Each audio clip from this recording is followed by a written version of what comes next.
Look at the little grapes. Child, we are coming through here getting these peaches. Look inside my basket. Look at this box filled with peaches. So it's been almost a week since we picked them and they are finally starting to get soft. So I'm going to go ahead and clean them. And some of these I'm going to dehydrate so that way we can have like peach tea and things of that nature in the future. Some I'm going to jam and we might even have a peach cobbler in the mix. I don't know. Let's see. So I did end up dehydrating some peaches and then I just decided to use the rest to make these preserves. It took me about a week and a half to even go ahead and get them cut up to get ready to make. So as you see, I'm just sitting here dicing it up. Just wanted to let you guys see the process a little bit. I didn't want it to be too tedious, you know what I'm saying? Oh my goodness, I wanted to make some danishes. I wanted to make peach cobbler. I wanted to make some peach juice. Your girl just wanted to do peach everything, okay? But life and work and business and everything just got in the way. So I just decided, let's make preserves. I can use preserves and jam and jelly down the line to make other dishes, but I was not about to let my harvest go to waste. Have you ever gone down to an orchard before and picked your own fruit? It was such a cool experience. I'm so excited that we had a chance to go. The owner of the farm, he kept like canceling on me. He's like, not this week, not this week. Because it took a little bit of time for the peaches to become ripe. But they finally did right at the last week of harvest. So I actually went the last day of harvest. And I think we ended up picking like 32 peaches, 10 pomegranates, 3 quince. I'm gonna make a jam out of those next. And what I did, I got 2 Asian pears. So, oh, and I got some honey and I got 2 dozen eggs. Like I said, it was a super dope experience. Shout out to the Salinas Family Orchard for being such amazing hosts. And I cannot wait to see you guys next time. But look at the bounty. This ended up being exactly 8 cups of peaches. Your girl was tired after this, so I went ahead, put them in the fridge, let them rest. And then I started on my preserves the following morning, which was actually this morning. So I'm actually on time for once, guys. Yay! I wanted to get this out to you guys. But let's go ahead and...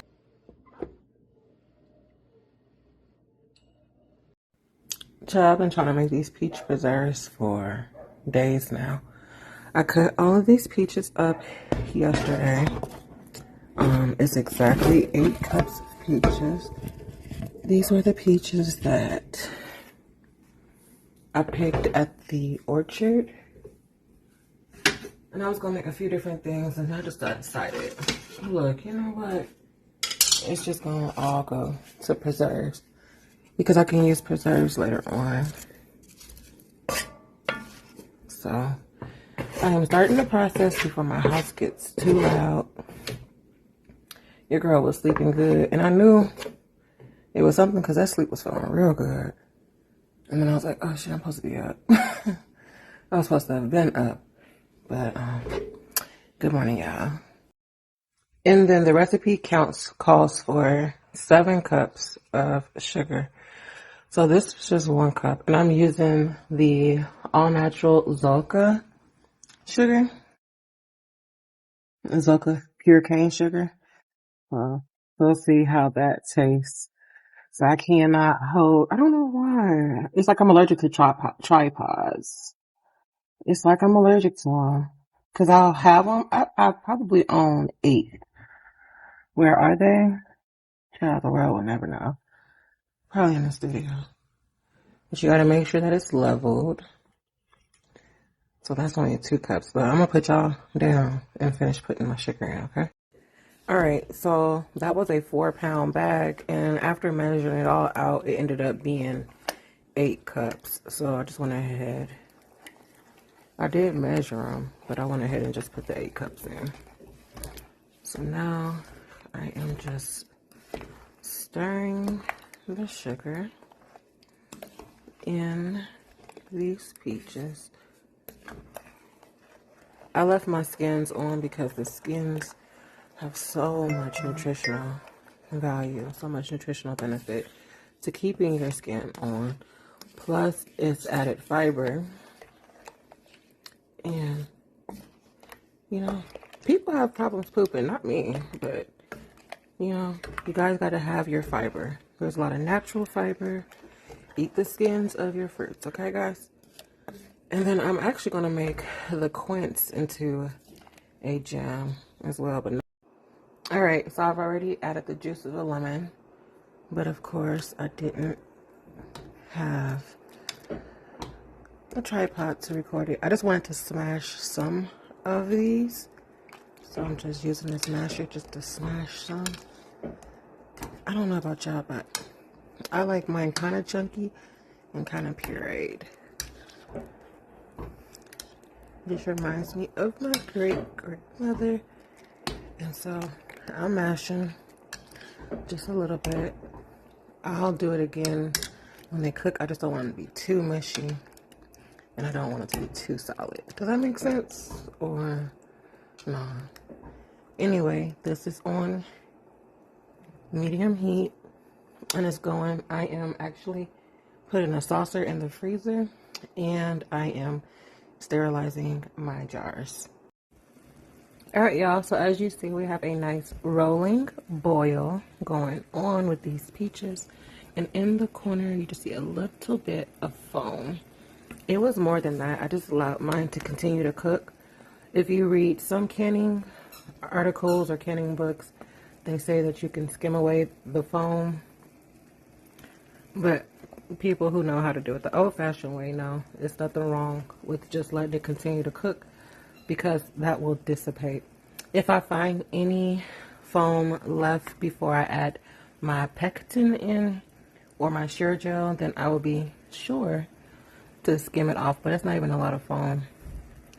My juice, once my juice starts getting clear, then I will go ahead and add the pectin in. I'm getting ready to take the jars out of the sterilizer. And now everything is looking good. I just tried one of the peaches. Oh my goodness. So I have this super thin strainer, mesh strainer, and that's how we're just gonna go in.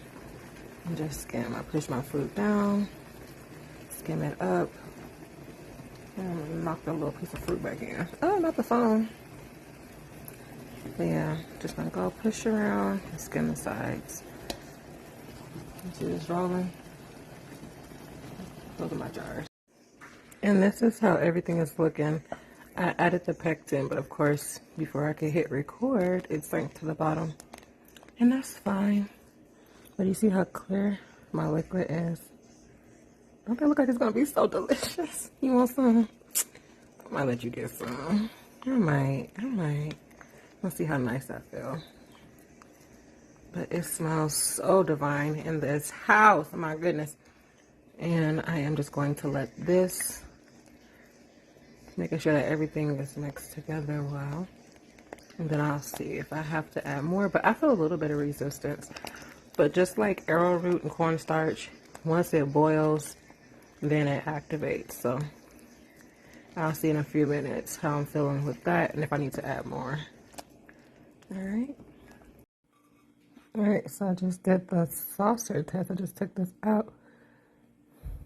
And it's kind of gel.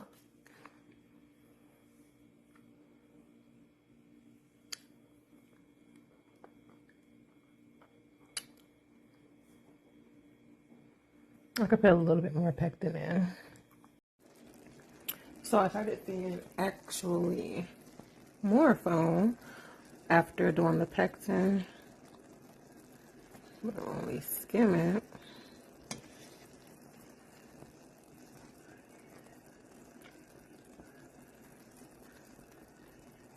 It's about ready to turn off.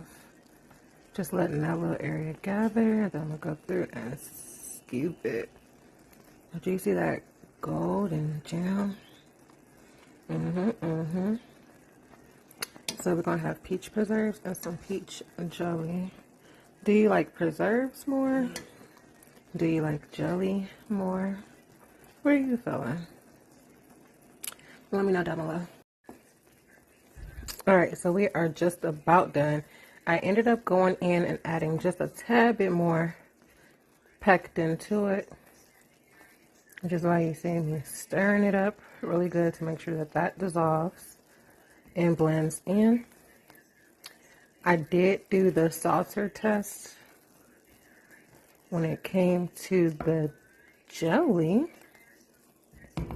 It did gel. Let me show you the saucer. So it did gel up, but it's just not as thick of a gel as I would like.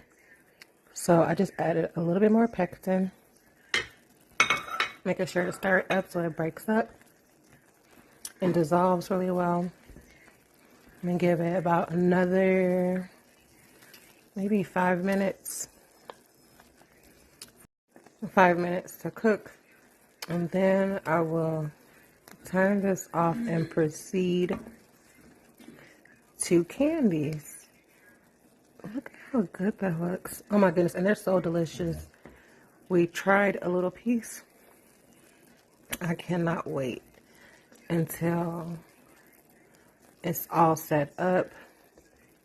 My goodness, my goodness, my goodness. I'm so excited. I'm just imagining things I could put this on, like lamb chops or like pork chops or dessert dishes, a Danish, you know, like a cheese Danish. I wanted to make a Danish, but I wasn't going to make any pastry, and I never went to the store to get any puff pastry. So we're just making preserves because I did not want my harvest to go to waste. All right, so everything is done. I am just going through. Like I said, it's not any foam. Look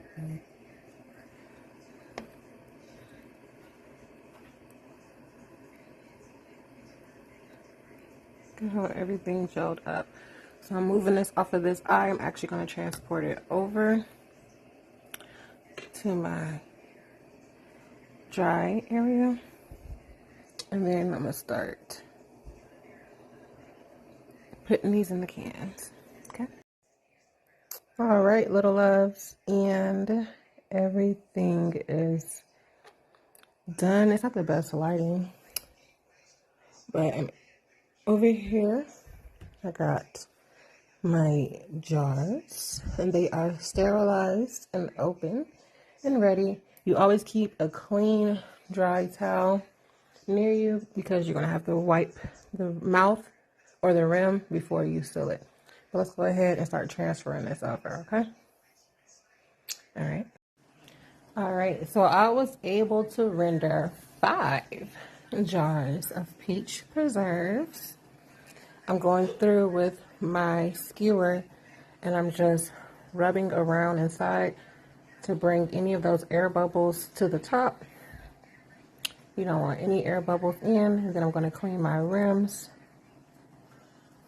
and then add on my seals so we can get ready for the next part.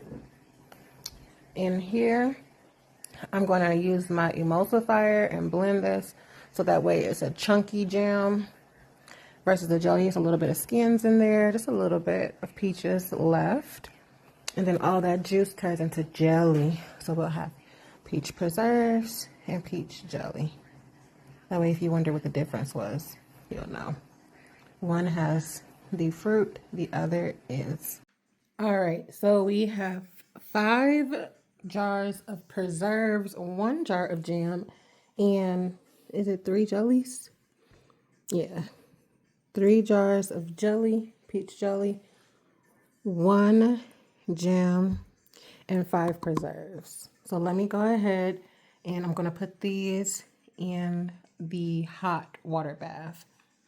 All right,